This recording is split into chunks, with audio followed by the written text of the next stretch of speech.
اعوذ باللہ من الشیطان اللعین الرجیم بسم اللہ الرحمن الرحیم نحمدہ ونصلی علی رسولہ الکریم اما بعد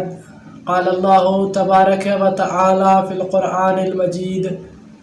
والفرقان الحمید وقولہ الحق وہو اصدق القائلین بسم اللہ الرحمن الرحیم وَإِنَّ مِن شِيعَتِهِ لَإِبْرَاهِيمَ بسم اللہ الرحمن الرحیم رب اشرح لی صدری ویسر لی امری واحلل عقدۃ من لسانی یفقہوا قولی اللہم صل علی محمد وآل محمد وعجل فرجہم ولعن عدوہم اجمعین۔ میرے قابل احترام ناظرین کرام، السلام علیکم ورحمۃ اللہ وبرکاتہ۔ امید ہے آپ سب خیریت سے ہوں گے۔ اللہ تبارک و تعالیٰ آپ سب کو صحت و سلامتی عطا فرمائے۔ معزز و مکرم ناظرین کرام، آپ بخوبی واقف ہیں کہ سورہ مبارکہ صافات کی آیت نمبر 83 کو عنوان گفتگو لے کر ایک شیعت کا تحقیقی جائزہ کے طور پر ایک نیو پروگرام اور لیکچرز کا ایک نیا سلسلہ ہم نے شروع کیا ہوا تھا، اور اس میں ہم متعدد چیزیں اور ابحاث ذکر کر کے اپنے مقصد کی طرف رواں دواں تھے۔ کل کے لیکچر میں ہم نے یہ گزارشات کی تھی کہ کن حالات میں حضرت عثمان کی وفات ہوئی، اور لوگ جونک در جونک اور مختلف قسم کی فکر رکھنے والے اور مختلف قسم کے اسباب لے کر جناب امیر المومنین کے پاس آتے رہے کہ آپ ابھی مسند خلافت پر تشریف لائیں۔ اور اس میں کل جو آخری موضوع تھا ہمارا وہ تھا کہ جناب بی بی عائشہ چونکہ حج کے لیے گئی ہوئی تھیں، انہیں وہیں پر پتہ چلا، بجائے اس کے کہ راستے میں انہیں پتہ چل گیا تھا، بجائے اس کے کہ وہ مدینے میں واپس آ جاتی، وہ دوبارہ مکے کی طرف گامزن ہوئی، اور وہاں جا کے طلحہ زبیر سے بھی ان کی ملاقات ہو گئی، وہاں پہنچ گئے تھے وہ دونوں بھی، اور انہوں نے بصرے کا ارادہ کیا تاکہ قتل عثمان کا بدلہ لیا جا سکے۔ تو اب یہ قافلہ چند شر انگیزوں کے ساتھ بصرے کی جانب رواں ہوا۔ اب یہاں بھی اگرچہ یہ کچھ لوگ خصوصاً یہ مروان جیسے، یہ اپنے ناپاک اور ناجائز مقاصد لے کر اور اپنے ساتھ بی بی عائشہ رضی اللہ تعالیٰ عنہ کو بھی ساتھ میں لیا، اور اپنے مقصد کی خاطر استعمال کرنے کے لیے ان کو بھی ساتھ لے لیا گیا۔ اس کے باوجود بھی دو مواقع ملے تھے ایسے کہ امت مسلمہ کو دوبارہ اس فتنے سے بچایا جا سکتا تھا، اختلاف کی آگ بھڑکانے سے بچائی جا سکتی تھی، لیکن اس کے باوجود بھی مروان بن حکم جیسے لوگوں نے اس سے بھی کنارہ کشی کی اور امت مسلمہ کو ایک نا ختم ہونے والے اختلافات اور فتنوں میں دھکیل دیا۔ ان میں سے ایک واقعہ وہ ہے کہ جب مر الزہران نامی جگہ مر الزہر بھی کہتے ہیں، مر الزہران بھی بعض لوگوں نے لکھا ہے کہ اس جگہ نامی مقام پر جب یہ قافلہ رکا، اور وہاں پر سعید بن عاص جو حضرت عثمان کے نہ صرف رشتہ دار تھے بلکہ جب حضرت عثمان کے قتل کا وقت تھا تو اس محاصرے میں وہ بھی موجود تھے، ان کی حفاظت کے لیے ان کے گھر پر معمور تھے، اور وہ اسباب قتل حضرت عثمان جانتا تھا، اور ان لوگوں کو بھی جانتا تھا کہ جو حضرت عثمان کے قتل میں جن کے ہاتھ رنگین تھے اور جن کے مقاصد کی خاطر حضرت عثمان کو قتل کیا گیا، وہ ان کو جانتے تھے۔ تو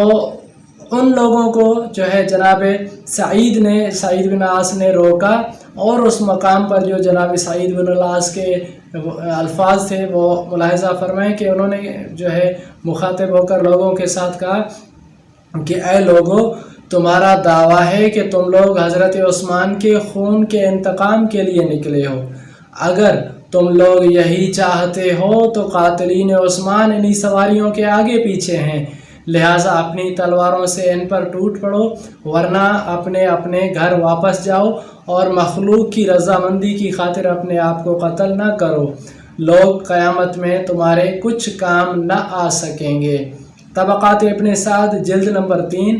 پیج نمبر 51 سے لے کر 53 تک جو ہے یہ آپ حوالہ ملاحظہ فرما سکتے ہیں۔ لیکن اس کے باوجود بھی جو ہے مغیرہ بن شیبہ بھی جو ہے اصل صورتحال سے آگاہ تھے، انہوں نے بھی اٹھ کر جناب سعید کی حمایت کی اور تائید کی، اور لیکن اس کے باوجود مروان بن حکم جو ہے اپنے ناجائز مقاصد میں کامیاب ہوا۔ اس نے کہا کہ ہم جو ہے کسی بھی صورتحال واپس نہیں پلٹیں گے اور ہم اپنے مقصد کی خاطر بڑھتے ہی رہیں گے۔ تو اسی مقام پر یعنی مر الظہران جو ہے ان کو اس مقام پر جناب سعید اور جو ہے یہ بعد میں جو آئے تھے سعید بن العاص اور مغیرہ بن شیبہ، وہ بھی ان کے قافلے سے اٹھ کے جدا ہو گئے تھے، حتیٰ کہ جنگ جمل اور جنگ صفین کا وقت بھی گزر گیا تھا۔ طبقات ابن سعد پیج نمبر 5 اور جلد نمبر 5 پیج نمبر 52 پر یہ آپ کو ملے گا کہ جناب سعید بن عاص اور مغیرہ بن شیبہ بھی ان کے لشکر میں شامل نہ ہوئے۔ دوسرا واقعہ جو آیا کہ جس سے یہ چانسز موجود تھے کہ امت مسلمہ جو ہے بچ سکتی ہے اختلافات سے، وہ وقت ہے کہ جب یہی ناجائز مقاصد لے کر قافلہ جب رواں ہوا اور چشمہ حواب پر آ کر رکا، اور وہاں ام المومنین حضرت عائشہ پر جو ہے جب کتے بھونکے، اور وہاں جناب بی بی عائشہ نے یہ سوال کیا کہ یہ کون سا مقام ہے، تو ان کو بتایا گیا کہ یہ چشمہ حواب ہے۔ تو تاریخ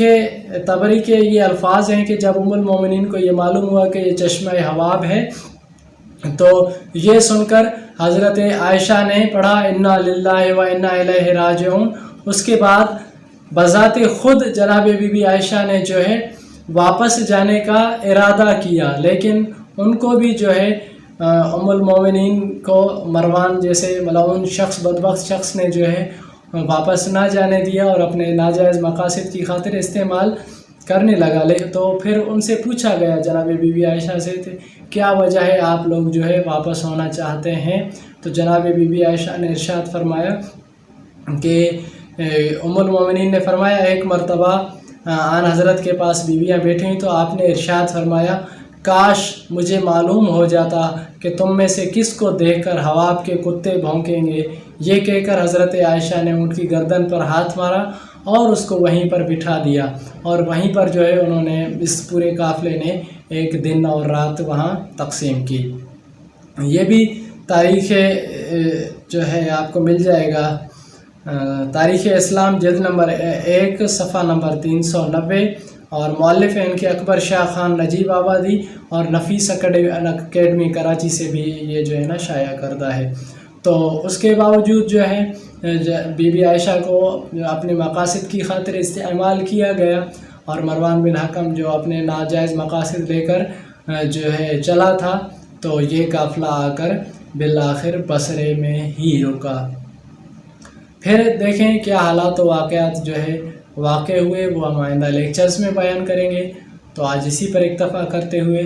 آپ کی زحمتوں کو تمام کرتا ہوں، اور چھوٹے بھائی کو دعاؤں میں یاد رکھیے گا۔ اللہ حافظ۔